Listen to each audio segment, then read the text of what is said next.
नमस्कार। आज हम सब इस वीडियो में रसखान के बाकी बचे हुए दोहे और सवैये का अध्ययन करेंगे। अगला जो हमारा दोहा है वो प्रेम यानी श्री राधिका शीर्षक का है। उसमें मोह मन मानिक लह गयो चितै चोर नंद नंद, अब बेमन मैं का करूं परी फेर के फंद। जैसा कि पिछले दोहे में हमने पढ़ा था कि नंद हम यहाँ पे कृष्ण को कह रहे हैं। बेमन यानी बिना मन के, मानिक यानी अनमोल खजाना। वो मन को अनमोल खजाना के रूप में यहाँ दिखाया गया, अनमोल मानिक के रत्न के रूप में दिखाया गया है।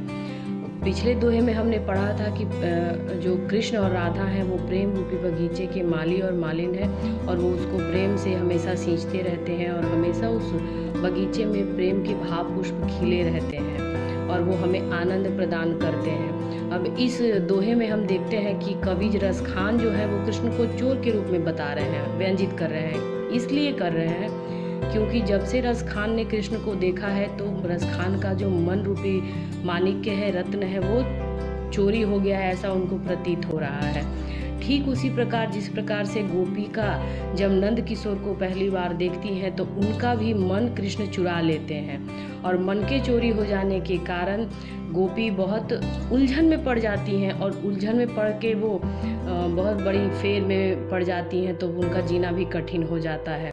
यहाँ पे क्या हो रहा है, उनकी विवशता प्रकट हो रही है। गोपिका कहती हैं कि नंद किशोर को जब से उन्होंने देखा है तब से ही ये सब चीज़ें उनके जीवन में चल रही हैं। वो उनके रूपाकर्षण में फंस गई हैं जिससे उनका जीना कठिन हो गया है। तो उनके मन में ये हमेशा बात उठ रही है गोपिका के मन में कि आखिर उन्होंने कहीं भूल तो नहीं कर दी कृष्ण को देखकर।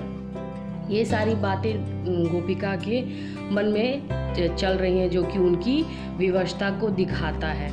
अब यहाँ पे हम देखेंगे काव्य सौंदर्य। तो कवि का जो रसिक मन है, मार्मिक हृदय है, उसकी रीझ व्यक्त हुई है। रीझ यानी कि उसके प्रति प्रेम व्यक्त हुआ है। किसी के प्रति प्रेम में आदमी रीझ जाता है तो यही रीझ को यहाँ पे दर्शाया गया है। अगर हम इसकी भाषा देखें, दोहे की भाषा देखें तो बिल्कुल सहज है, सरल है, कोई भी आराम से इसको याद कर सकता है, गा सकता है। और मन मानिक और चोर नंद नंद में रूपक अलंकार है। मन को मानिक के समान के रूप में बताया गया है और जो कृष्ण है उनको चोर के रूप में दिखाया गया है। और म और च वर्णों की आवृत्ति हुई है, यानी आवृत्ति यानी बार बार वो आ रहा है। जैसे मो मन मानिक, इसमें म बार बार आ रहा है। चित चोर, च बार बार आ रहा है, तो म और च वर्ण की आवृत्ति हुई, इसलिए यहाँ पे अनुप्रास अलंकार है। और बिंब विधान क्या है, विवशता का बिंब विधान है। अगला है प्रीतम नंद किशोर जादिन ते नैनई लगे हो, मन पावन चित चोर पलक ओट नहीं कर सको। अब इसमें कृष्ण के बारे में रसखान क्या कहते हैं कि कृष्ण वो उनके प्रियतम है, ठीक उसी प्रकार से जैसे गोपिका के प्रियतम कृष्ण हैं। और उसी कृष्ण ने उनका मन चुरा लिया, जैसे कि पिछले दोहे में बताया गया है। तो यहाँ पे उनको मन का चोर कह के पुकारा जा रहा है। फिर उसके बाद रसखान कहते हैं कि जो कृष्ण का रूप है वो अद्वित रूप है, उनके समान इस संसार में रूप किसी का भी नहीं है।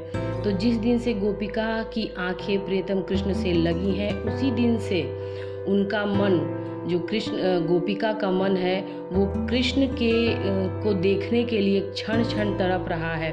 और जो गोपिका है वो चाहती है कि कृष्ण उनकी आंखों से कहीं दूर ना जाए, हमेशा उनके सामने रहें। तो यहाँ पे भी उनकी विवशता ही प्रकट हो रही है। और काव्य का अगर सौंदर्य देखें तो इसमें प्रेम की उत्पत्ति का भावात्मक चित्रण हुआ है, यानी कि हृदय में किसी के प्रति जब प्रेम उत्पन्न होता है तो उस व्यक्ति की जो मन स्थिति है, जो भावना है वो कैसी है, वहाँ इसमें हम देख सकते हैं। फिर व्यंजना का जो स्तर है वो अलौकिक सौंदर्य का स्तर है, यानी लौकिक इस लोक का नहीं है, वो आप उसको अनुभव कर सकते हैं, महसूस कर सकते हैं। फिर जो कवि ने सूक्ष्म भाव का मोहक चित्रण किया है, सूक्ष्म भाव यानी छोटे छोटे भाव जो होते हैं प्रेम के, जिसको पकड़ना बहुत मुश्किल होता है, उसको दोहे में बांधकर जिस तरह से रसखान ने प्रस्तुत किया है वो अद्भुत है।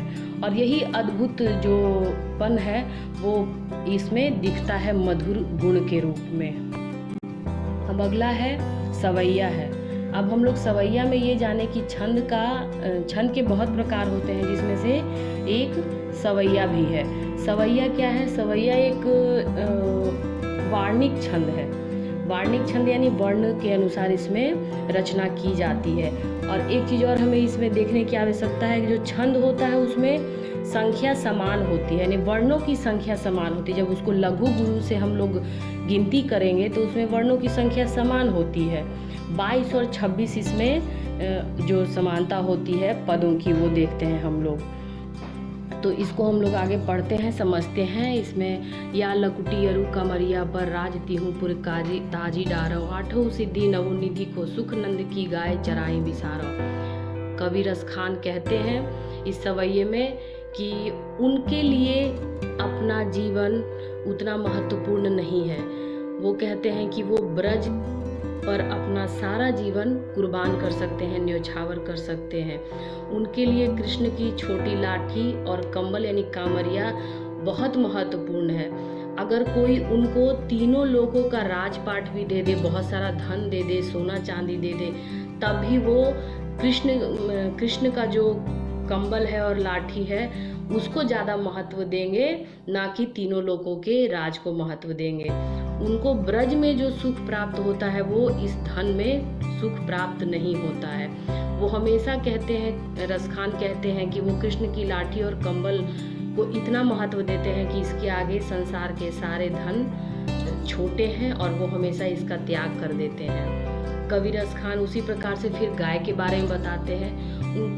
उनको गाय, नंद की जो गाय है उसको चराने में बहुत सुख मिलता है और ये सुख उस सुख से भी कहीं अधिक महत्वपूर्ण है, कहीं अधिक अच्छा है, मूल्यवान है, जो कि 9 सिद्धि, 8 सिद्धि और 9 निधियों से प्राप्त सुख होता है।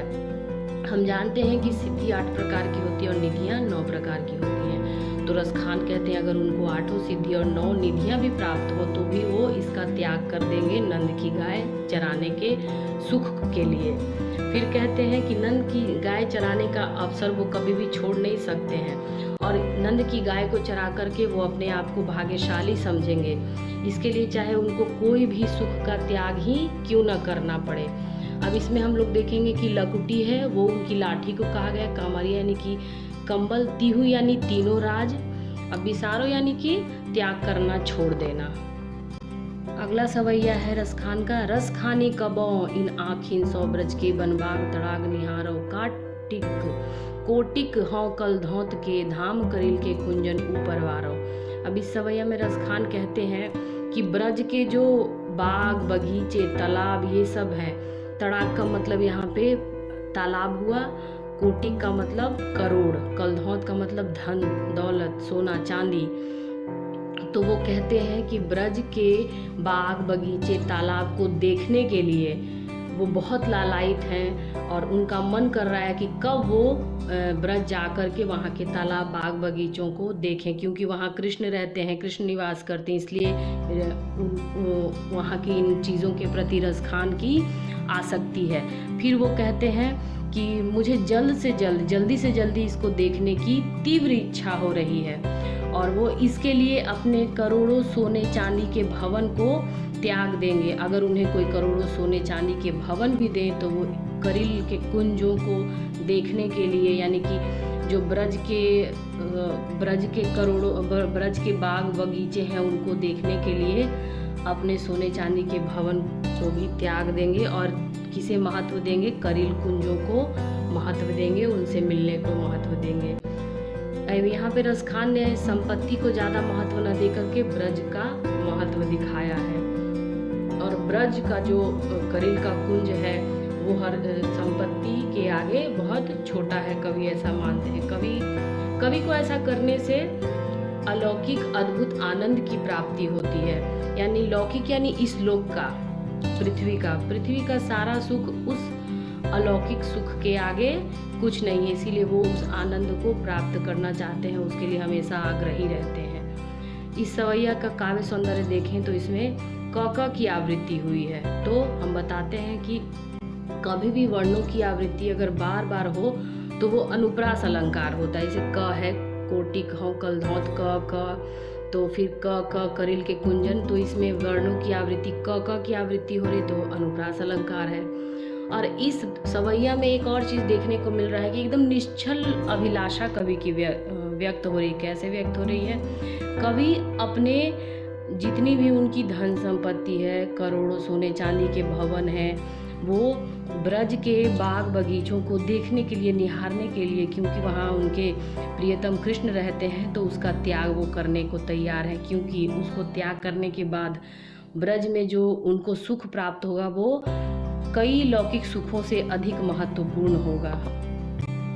यहाँ पे मैंने इस कविता का पूरा सारांश लिख दिया है, तो आप इसको ध्यान से पढ़िएगा और समझने का प्रयास कीजिएगा। मैंने कोशिश की है कि आपको अच्छी तरह से रसखान के दोहे और सवैया जो आपको इस अपनी पाठ्य पुस्तक में, कक्षा 10 की पाठ्य पुस्तक में पढ़नी है, उसको समझाने का प्रयास किया है। तो उम्मीद करती हूँ कि आपको समझ में आ गया होगा। अगर आपको जो कुछ भी समस्या हो तो कमेंट बॉक्स में आप पूछ सकते हैं। और मैं आपको ये बता दूँ कि यहाँ पे ये पहला वाला स्लाइड है सारांश का, ये सारांश का दूसरा स्लाइड है, तो आप इसको भी ध्यान से पढ़िएगा। और इसमें दोहे और सवैये के बारे में मैंने बताया, कविता के बारे में मैंने बताया, पहले वीडियो में भी बताया था। तो मैं एक छोटा सा वीडियो बनाऊंगी जो कि आप लोग को अच्छे से समझ में आ जाए। एकदम सरल और सहज वीडियो रहेगा जिसमें आप अच्छे से छंद और अलंकार को समझ सकते हैं, आपको कोई परेशानी ना हो इस तरह की कविता को, दोहे को समझने में।